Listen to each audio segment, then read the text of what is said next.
નજર કરી વિગતવાર સમાચાર પર મહત્વપૂર્ણ સમાચાર। નર્મદા જિલ્લામાં કોંગ્રેસના ધારાસભ્ય ડોક્ટર કિરીટ પટેલ પરિવાર સાથે સ્ટેચ્યુ ઓફ યુનિટીની મુલાકાતે આવ્યા હતા।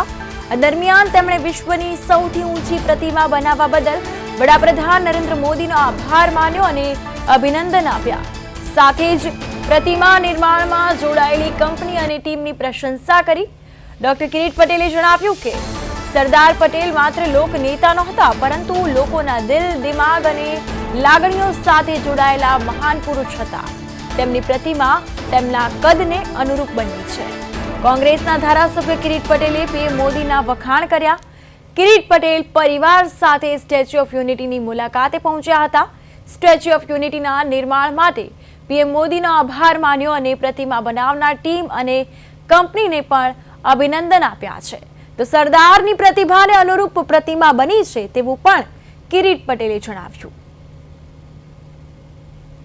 છેલ્લા 2 દિવસથી હું મારા પરિવાર સાથે અહીં સ્ટેચ્યુ ઓફ યુનિટી અને સરદાર સરોવરની મુલાકાત લીધી।